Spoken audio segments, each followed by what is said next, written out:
Welcome to Write with Love. I'm Sarah Williams, best-selling author, speaker, and creative entrepreneur. Each week, I chat to passionate and inspiring authors about their journey in creative writing. Some are traditionally published, some do it themselves. Everyone's journey is different, and everyone has something interesting to say. We all love love and love what we do. Today's show is brought to you by our amazing fans and supporters on Patreon. If you'd like to help support the show and get some awesome bonus episodes, go to patreon.com/SarahWilliamsAuthor to learn more. Now here's today's show.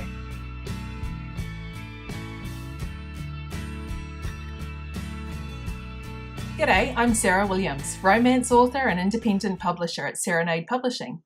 Today I'm talking to another very successful New Zealand indie author. Welcome to the show, Cheryl Phipps. Thank you, Sarah. Thank you so much for having me. I'm so glad you could join us today. Could you start off and just tell us a little about your author journey so far?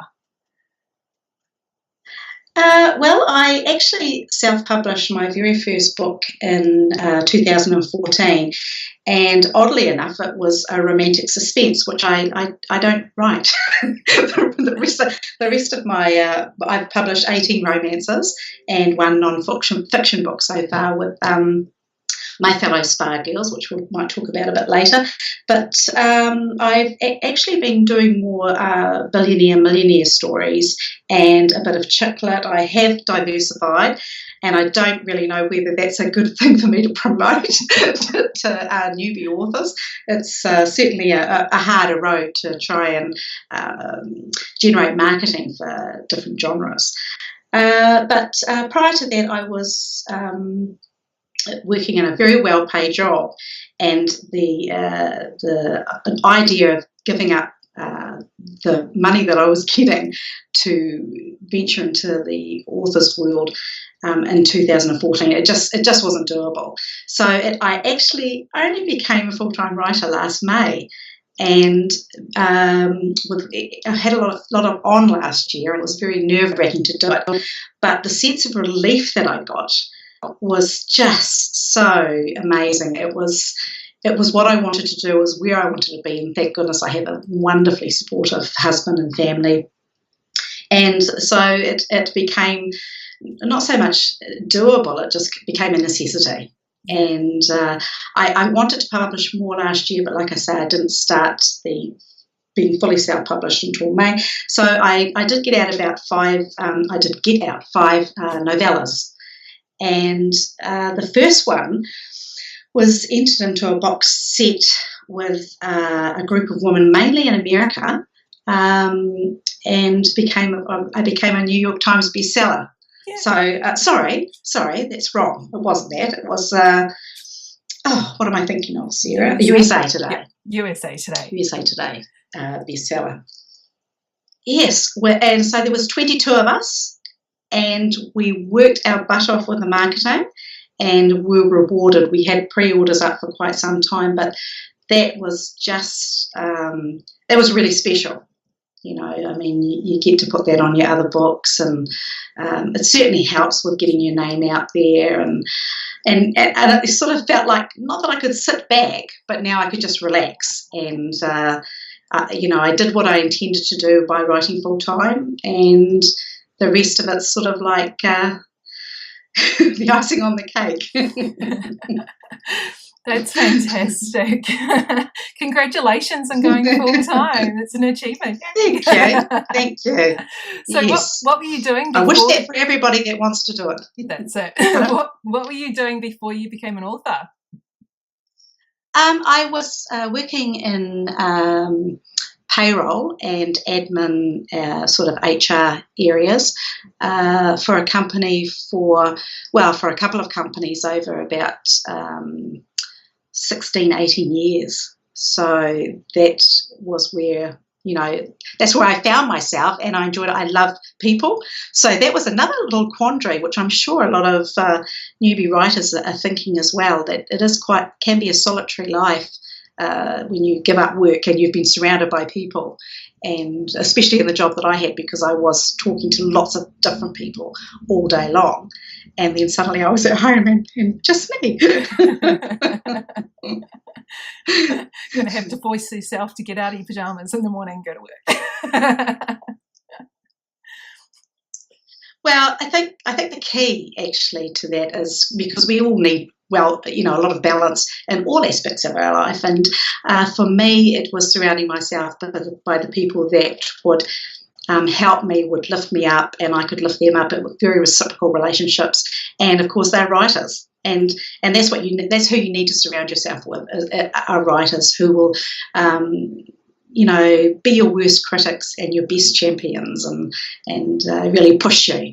And when you're starting out, that's what you need. You need people to get behind you and nudge you over the edge when you want to take that leap to putting that first book up there, or even your second or third. Sometimes we have all these self-doubts, don't we? Yes, that's it. And I think we say this to all the aspiring authors out there, joining something like the Romance Writers of New Zealand or the Romance Writers of Australia, or even both, like most of us do, can be that really, yes, exactly.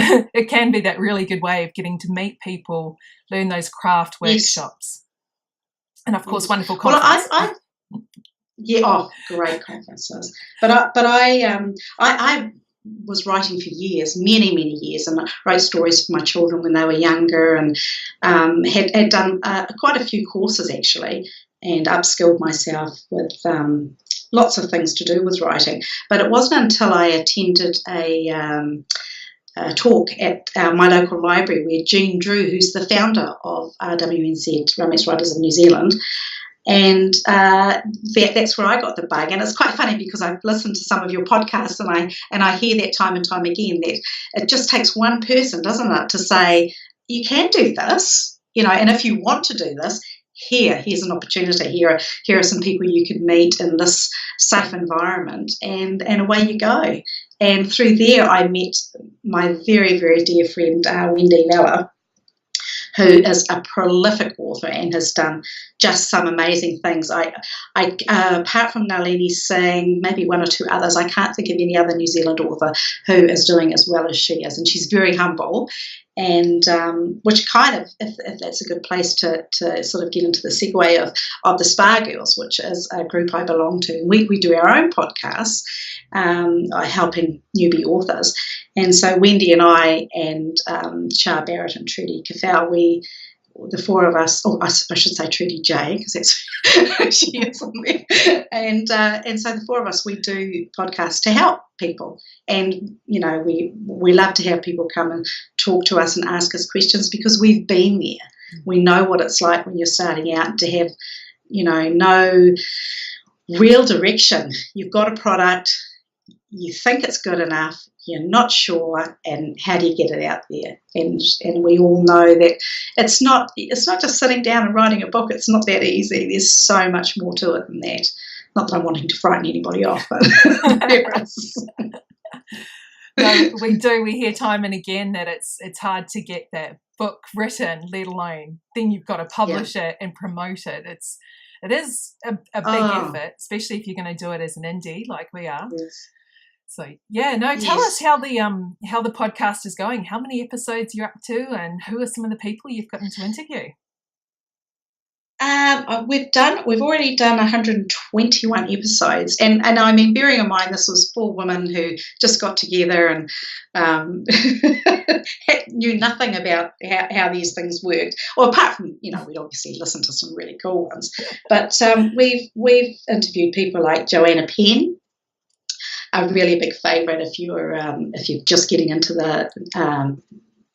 the world of being an author, because she can take you from grassroots right through to doing what you should be doing, what all of us should be doing to make sure that we're making a profit from our writing. And I think if you're looking at writing commercially, that's what we are talking about. After all, we are talking about, it's not a hobby, this is your career, and I don't think anybody has a career where they just give away their time for nothing. So we want to do well out of it, and then along that line, of course, we've got Brian Meeks, whose big thing is the Amazon ads, Mark Dawson, who does the self-publishing formula, and honestly, I have never met a nicer group of people. They are so giving. We actually, Wendy and I actually interviewed Mark Dawson over in America at RWA last year, which was so much fun. The first time we've ever been, and we just felt so welcome. And I can't believe how just down to earth they are. These are people that are doing exceptionally well.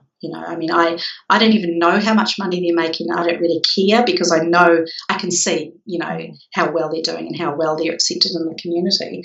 But even somebody like Roxanne St. Clair, she was, shoes off, hopped up on the bed, and we had the phone where we were doing the recording just sort of like between her legs. And she was as natural as anybody I've ever met, just sweet, really, really sweet. And then Christy Craig, I did meet at RWA, but she came to the New Zealand conference last year, and so much of what she said resonated to the fact that this woman has a tiny suitcase full of rejection letters that she carried around with her. It's like I don't know how many awards she's won and how many books she's published, but I've got it written down somewhere. But, I mean, seriously, the woman has a box of rejection letters and loves to show people, because it's almost like saying, well, somebody thought I was rubbish, and usually, it's from the traditional side of it, not self-publishing is a little different. Yeah. And then here she is, this woman that's just doing so well. Oh, wow. So that is hilarious. Yeah, I mean, it's very humbling, but it's inspiring, don't you think, that, you would carry on in the face of that adversity, when others of us might crumble into a ball in the corner of the room. That's it. It is something to say, perseverance, and just keep writing, just keep writing. Yes. Because it's not like you're going to get worse the more you write. No, that's right. And that's the one thing that Cece Hunter says, which is Christy Craig, never give up. Yeah. That was her, tagline, as it were. Yeah. Excellent. So that's really fantastic. And I definitely recommend people to go and listen to the Spa Girls, the podcast. It's weekly. Okay. And you've got a book out as well. Tell us about that, the Spa Girls book. Yes, well, we were trying to look at ways that we could put all of this information that we had together in ways that we're not wanting to preach that this is the way you do anything, because as we know in self-publishing, there's no one way, and a lot of different roads will get you to the same place. So our book, which is Kick Author Overwhelmed to the Butt, is very dear to our hearts, because everybody suffers from it, every writer at some stage. And a lot of the stuff that we do on Spa Girls is geared to the newbie writer, and we try and take it a little bit further, but we don't want to make it so unobtainable, so the information is so unreachable that people, it's just jargon, because we are all guilty of that in whatever, place we work. We tend to, have this jargon, this shortcut of words, and I think that this book does it. It's we haven't put it up there to make heaps of money, but it would be quite nice if it sort of paid for the podcasting. One of our Trudies moved away from us, so we have to get together sometimes in the middle of the country, or just because I think it's nice. We Skype every week, but it's quite nice to be with each other in person. So that's just an aside, really. It's just something that we thought we'd do, and the next book's coming up this year. I'm not quite sure when, because again, Trudy's off to the Smarter Artist Summit, which is like one of those high level learning centres. And when she comes back, we're hoping to publish our second, which is more on focus. Excellent. And, yes. Oh, that'll be great. So, yes. And it's wonderful too that you guys do go to the RWA in America and Smarter Artists. Have you thought at all about sending someone to the 20 books to 50K conference? Well, we're all on the loop. We're all on the Facebook group. I think it might happen. It just might happen. We're hoping to do some really cool things in New Zealand as well, and we might start there. We might get our feet wet, as it were, doing that before we venture. We were thinking about coming to Australia this year, but just didn't tie in with the fact that at our conference I'm so excited that Bella Andre is coming out. So we're really looking forward to that. So we're going to that. We did do a workshop at our New Zealand conference last year, and that went down really well. Awesome. So I think we feel like we've got something to say and that people actually do want to listen, because you're never really sure. Well, I think between the four of you, I mean, you're a wealth of knowledge. So we'll get back to your books. So how many have you published, and tell us about the different series that you've got? Okay, so the romantic suspense, I don't even really count that among my books, because it probably this is a terrible thing for an author to say, but it would be my worst book. And a part of me thinks, oh, I should just take that down. I'm not writing in that series. But another part of me is like, well, this is where I came from. This is where I started. And I don't even make any sales from it, probably. I mean, I never, ever advertise it. It just sits there, but, it reminds me. And so then I went on to my Millionaire series. I went on to my Chocolate series. And then I had this opportunity last year with some amazing authors. I was telling you about these box sets that I went in. The first one was through Kenya Cooper. I don't know if you've ever heard of her. She writes as K.N. Lee, and she has her own publishing house as well. And so clever, just amazingly clever. And so between her and another lady called Victoria Pinder, went into a box set with her. And between the two box sets, they formulated my whole series. So I thought, well, if I'm writing a book for each of them, I'll write it in a series, and then I can add to that, which is what I did last year. So I ended up with 5 by the end of the year, and was very happy with that. And what did I do after that? We had our Spa Girls book come out last year as well. So that's kind of like 6 books last year, because I do the formatting for that. So for print. And I had my Prosser's Bay series, which is set in New Zealand. Oh, so that actually came after the Millionaires. Oh, isn't that terrible to forget about it? So there's 5 books in that series, four books and a very short story, which I give away for free, actually. Amazon very kindly price match that, so anybody can pick that up if anybody feels an urge to sample some of my writing for free. The Millionaire Next Door and Dockstown are currently free. Brilliant. And then my mentor, which is Shah from the Spa Girls, pointed me in the direction of cozy mysteries, and that's what I'm currently writing. And I'm going to try the plan of writing 3 before I put them up. So I probably won't have anything new up for the next couple of months, but when I do, it'll be bang, bang, bang. Excellent. And another friend of mine is doing the covers for those, and I love them. I absolutely love them. They're just so cute, sort of quite kitschy, and apple pie and arsenic and bagels and blackmail. So it's a little bit different, but it's kind of, it's interesting, isn't it, that it's kind of come full circle, because the romantic suspense, has that, the murder and aspect of it, and Cozy Mysteries does too, although it's, very tame, you don't have any gory bits or anything like that. Yeah. And of course the sexual tension is a lot in Cozy Mysteries, and whereas my other books could be deemed, warm to relatively hot. Yeah, excellent. So tell us about the one set in New Zealand, Prosser Bay. Well, the name Prosser's Bay, which in hindsight was probably not a good idea, is actually my maiden name. And I wasn't going to actually write under my name.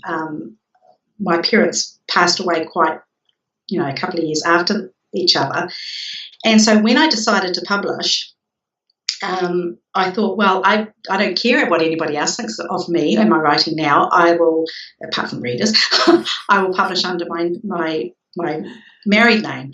But when I started that series, I needed a name for the Bay, and it was kind of like an homage to them, to I don't know, perpetuate the name, I suppose. And that's how that came about. But it's basically about women. I write a lot about women, the woman's side of it, more than the male, even though I write it from both points of view in my other books. Well, in all my books, apart from the Cozy Mysteries. And it's, there's a patriarch of the town, and I can visualise the town, and that's what I want to share with people, that they can appreciate small town New Zealand and get a flavour of it, the smells and the people, and and there's a group of 4 friends, and one of them runs a cleaning company, and at one stage they're all working together, and then they branch off into what their true passion is and what they really want, and it deals with things that people might find a little bit uncomfortable. There's adoption, and there's infertility, and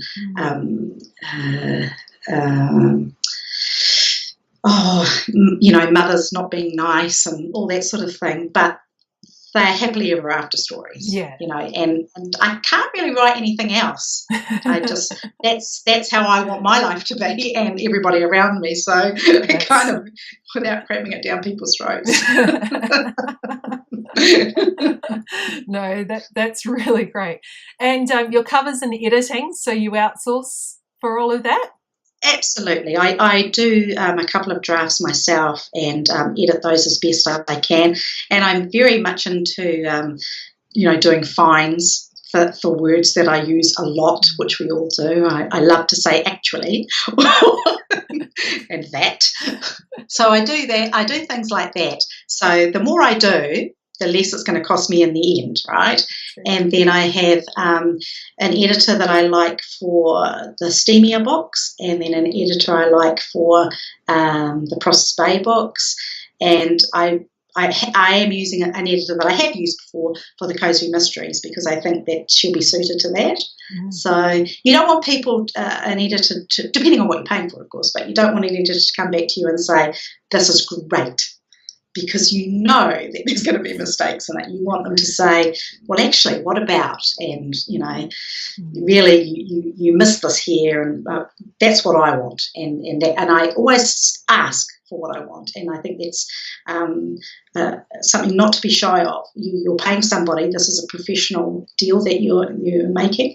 So, ask for what you want, and then it's all sweet. That's really good advice too. Did you go through a few editors before you found these ones? Oh, yes. Yeah. Yes. I found one of the editors I used. It was kind of like she was trying to make my voice hers or her voice mine, and it just didn't fit, because even though living in New Zealand we're trying to write for the American market, so my spelling is all American, which is kind of irksome, but, a necessity. I didn't want my voice to completely disappear, and I didn't. There's nothing wrong with Mills and Boon. That's what I aspired to when I first started writing, but that's not really what my books are. So, they try and hit the same. I try and hit the same tropes, but I still think they are my voice. Yeah. And Oh, that's which could have. Yeah. Should be a good thing, shouldn't it? And international market, so America's your biggest market? Oh, definitely.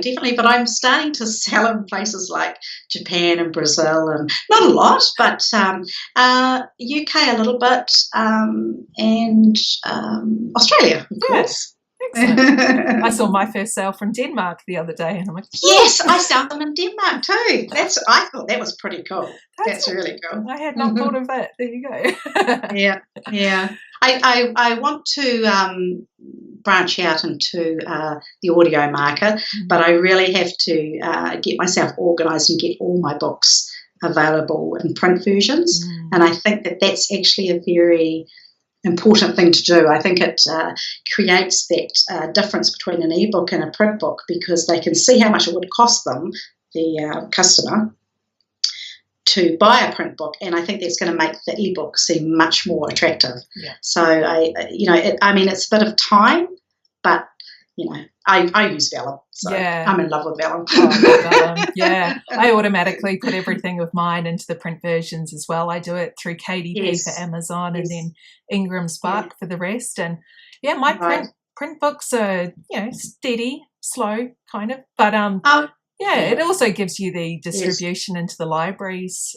So I do find that helpful. Yes.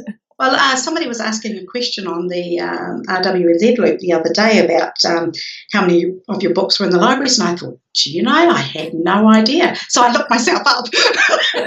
She left a link there, and I looked myself up, and I thought, well, there you go. So now it's kind of given me that little push to... Yeah. That's it. Excellent. So you're got to chip away. That's it. So you're working on your cozy mystery at the moment. So do you have anything else coming out, or will that be your next one coming out? That will be my next one. The first one's nearly finished, and I've got a bit done on the second. So I think it's actually going to give me a bit more leeway in making alterations so that the books flow, because they are attached. Hopefully they'll be read alone. That's the intention, but because there'll be a mystery in each one. But of course, the characters will be the same, and you just introduce a few more, and a few will obviously pop off. That's fantastic. And while we're waiting for those ones to come along, we can get your freebies and the rest of your series via your website or your links. Yes, absolutely. CherylPhipps.com. That's my website. You can find me on Facebook at Cheryl Phipps Author, and Twitter at Cheryl A. Phipps. Excellent. And I'll just spell out your last name. So it's Phipps. That's it. It's not an F. No S in Excellent. Well, thank you so much for sharing your advice and your experiences with us today, Cheryl. We really appreciate it. Oh, I've loved being here. Thank you, Sarah. No worries. Very nice chatting with you. And I'll see you in Auckland at the conference. All right. You keep well until then. Thanks for joining me today. I hope you enjoyed the show.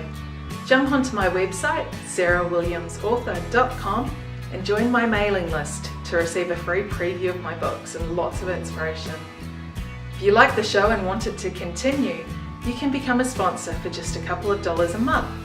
Go to patreon.com/sarahwilliamsauthor to find out more. And remember to follow me on Facebook, Twitter, and Instagram. Don't forget to subscribe to my YouTube channel and leave a review of the podcast. I'll be back next week with another loved up episode. Bye.